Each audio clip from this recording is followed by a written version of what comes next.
Polly! Amazing Polly po, ambush interview, hindi niya alam, interview siya. So, siyempre, nasama yung loob ko kasi... Sabi niya, totoo naman daw eh. Totoo ba? Kaya ka naman gamitin mo yung... Kasi yung sapatos mo, pang-black. Kasi lalo bigot pare.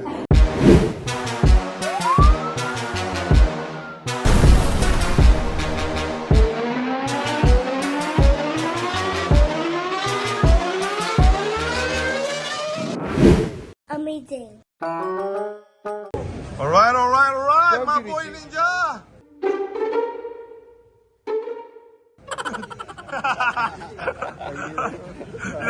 My boy Ninja! Ninja! A ninja. Only a ninja can kill a ninja. Yes, sir. Wala. Hindi ka sa akin. Alright, pasok na tayo. Toyota Philippines, amazing. Toyota Philippines po. Toyota Financial Services. Okay. Hoy, sama Francis Zamora, our mayor.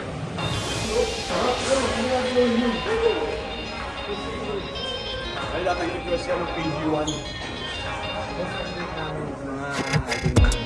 Hi sir, thank you po for having us. You're amazing. Mga ka-amazing, we have a guesting today. Dito tayo sa San Juan Arena. Guesting tayo for Toyota. Toyota Financing Service. Sir, ano pong event to? 11 Boston School naman. Toyota Financial Services. Na 11. 11. Grabe, no? Every year to. Alam ko, every year. Pero alam ko, nakapunta na ako dito nung... Nakapunta na ako dito, nakaten na ako nito nung pang third year yata nila. Before pa. Twice. Pangatlo ko na yan. So, na-invite yung PBA Moto Club namin?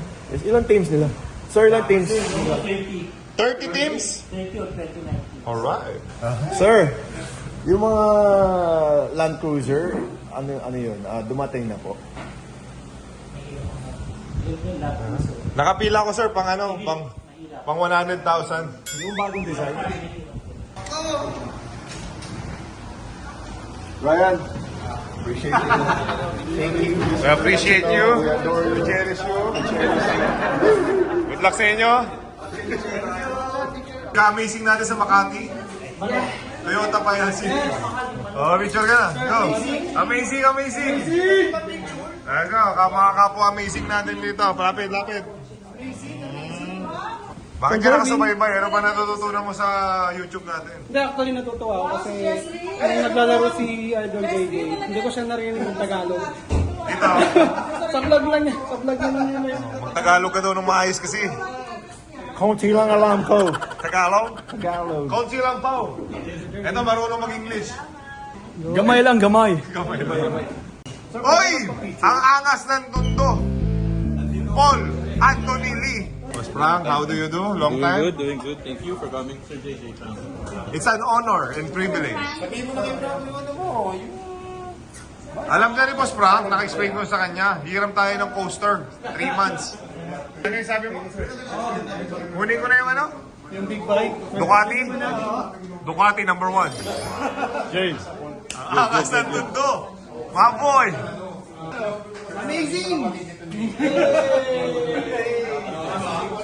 Eh, may ambush tayo interview. Ngayon, mismo, hindi niya alam, may ambush. Kaya nga ambush, hindi niya alam. Polly! Amazing Polly po, ambush interview, hindi niya alam, interview siya. May tatanong kami sa'yo malupit. Magkano daw yan? Po. Mr. Polly, nangangas ng tundo. Balita. Mainit-init na balita kasi. Topic ngayon. Coach Yeng Giao, favorite mo yan, di ba?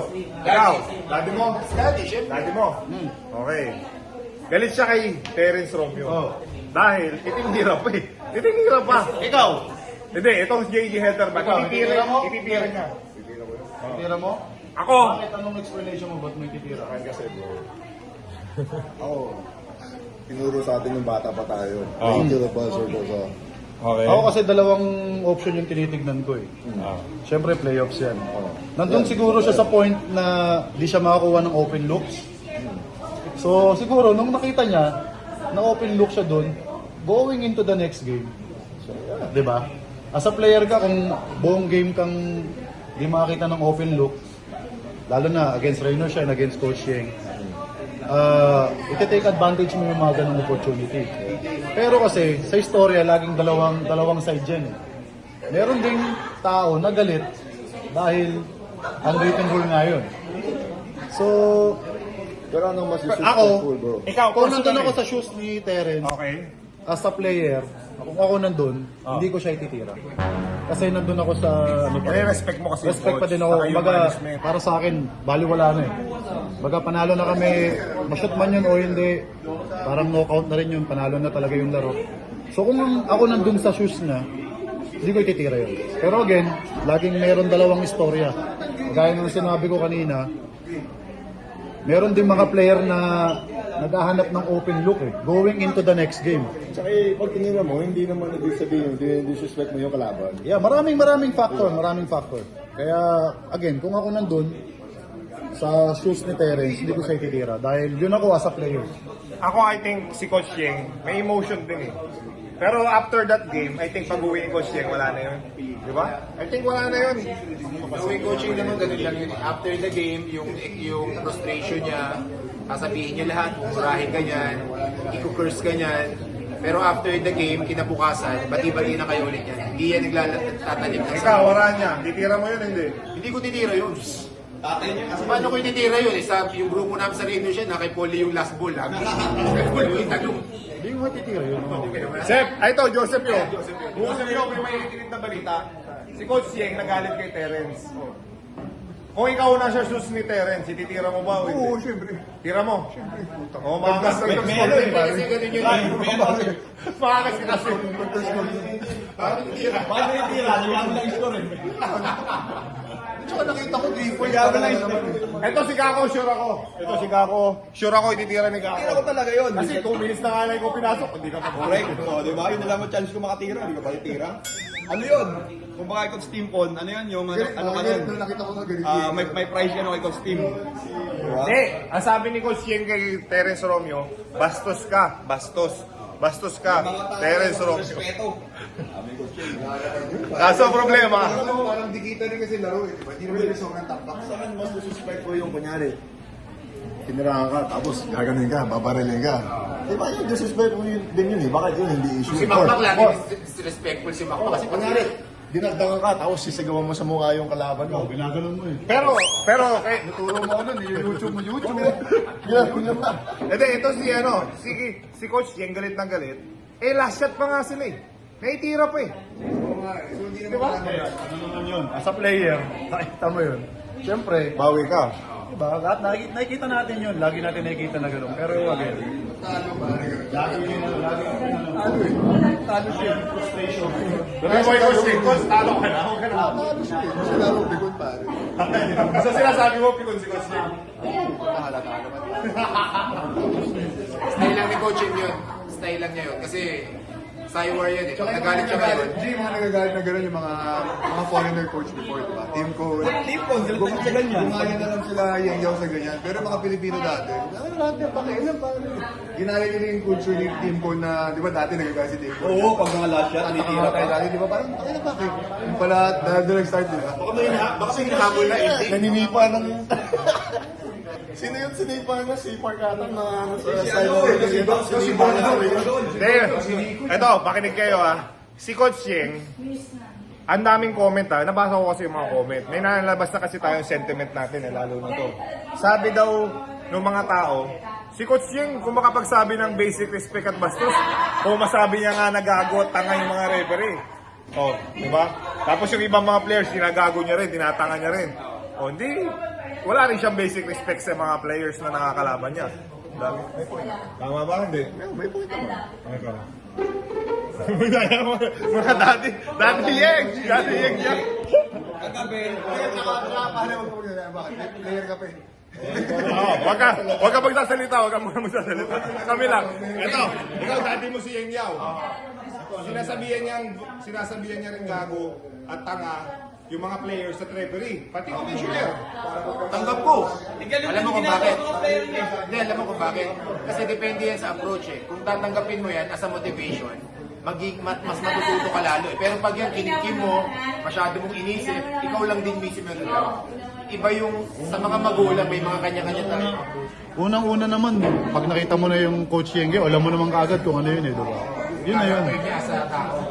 So- Although gusto sa iba, pero sa mga player niya, parang namomotivate kami lalo. Murahin mo kami. Gagawin ba namin?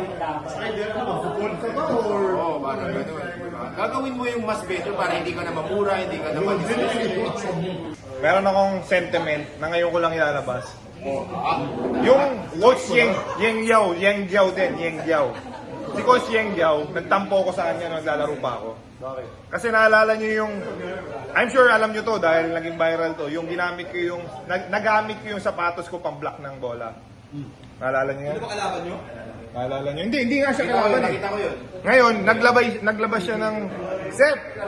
Naalala mo yung sapatos, pinabla ko. Teammate tayo, ikaw nagpasa pa sa akin yata. Barako. Barako Bull tayo. Naglabas si Yeng Giao ng letter na si Rico dinisrespect yung basketball. Okay. So, siyempre nasama yung loob ko kasi... Sabi niya, totoo naman daw eh. Totoo ba? Kaya ka naman gamitin mo yung kasi yung sapatos mo, pang-black. Kung ako nga, hindi ko nga alam yung rules. Yung referee nga, hindi alam eh. Alam mo yan. Sa ginagawa mo lang dahilan yan na ano. Yung referee, hindi alam yung rules. Nagpapatawa ka eh. YouTube, sabi nga YouTube. Oo. Hindi nga. Teka, good defense hindi. Ano hindi marinig defense tayo lang sa sapatos mo? Pero nga, good defense. Stop namin yung goal eh. Pero mali yung ginawa mo, hindi. Mali. Suppose. Yun lang, walang ibig man. Mali o tama. So, that disrespect ko. Dinirespect mo talaga. Alam mo na nga mali. Pero good defense. Pero again, Alam mo yung defense istorya. yun, yung binak mo sa kamay mo. Pero sapatos ginamit mo eh. Okay nga, pero nga, Ang istorya, isa disrespect ka tsaka nagpatawa ka. Yun. Kaya nakilala kita. Alam ko, mahilig ka magpatawa. Pero masarap So, dalawa ginawa mo. Dinirespect mo, nagpatawa ka ba? pero marami ako napasaya. Ayan. Ganun. Ganun. Ano mo. Si Yeng Giao lang hindi. kasi nag-comment siya, si Rico, ano yan eh, respect niya yung basketball. Pero ang ano ngayon, ang topic ngayon dito, puro siya respect na respect, hanap siya ng hanap na respect. Pero hindi niya naman nire-respect yung kapwa niya din. Make sense, hindi? Makes sense. Okay. So, Coach Yeng, respect lang natin sa Ako isa. bro, sa akin, kung si Coach yung kalaban ko, mas mamamotivate ako tanungin siya kasi ganyan siya. Yes. Gets mo? Yun. So, Totoo yun. kaya ipipila ko yun para hindi naman, ako hindi ako type na ako na i-disrespect yung kalaban ko eh. Pero ang nakikita ko yun, just to shoot it. Kasi open ako eh. Just to shoot it, pero it doesn't mean not disrespect ko sila. Yun nga rin sabi ni Romeo. Basta ako, I'm gonna keep playing until the buzzer goes off. Sabi ni- yung mentality ko. Sabi ni Terence Romeo, hindi niya naman daw dinisrespect si Coach Yeng. Dahil mataas yung Score respect siya niya. eh. Anytime he's open, he can shoot it. Kasi Terence. So, Coach Yeng, relax lang tayo. Always stay amazing lang. We love you. We cherish you. We miss you, Coach. Miss mo ng kalaban si Coach Yeng? Actually, he's one of my favorite coaches. Oh, yeah. Ako din eh. Gusto ko ma-experience eh. Ito, na-experience mo si Coach Yeng. Marami yan. Coach siya sa Gilas. Wala akong chance. He'll let you play talaga. Equal opportunity. Yeah, he'll let you play. Apple David! Whether you like it or not, we are your hosts. Yung mga hindi nabibigyan ng opportunities na sa iba, napapasikat niya.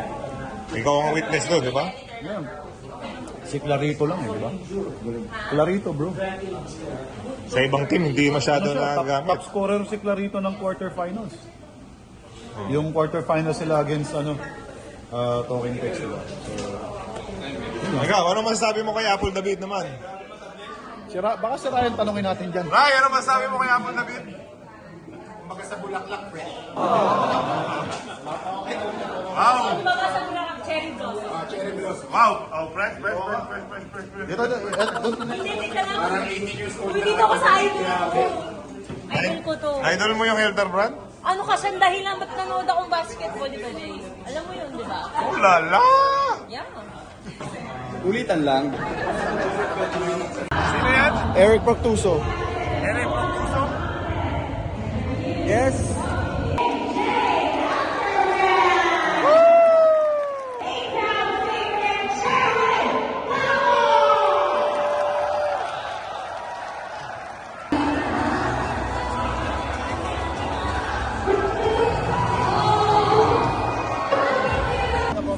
May nag-request sa'yo.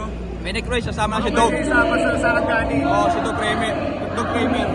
Sabi ko, Walang creamer, ano lang, coffee lang.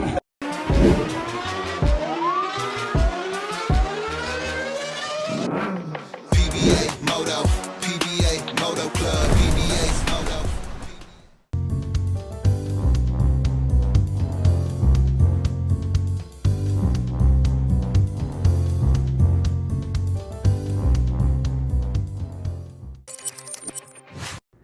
Buksan ang iyong GameX Sports app. I-log in ang iyong account. Magpunta sa menu bar at pindutin ang Lucky 4. Maaari mong tignan ang game schedule. Pwede pumili ng match na gusto mo. Ilagay ang iyong Lucky 4 digits. Kung hindi makapag-decide sa itatayang numero, maaari mong pindutin ang Lucky Pick icon. Pindutin ang Proceed. Ang 20 pesos mo ay maaaring manalo ng 10,000 pesos pataas. Maghintay para sa huling resulta ng laro.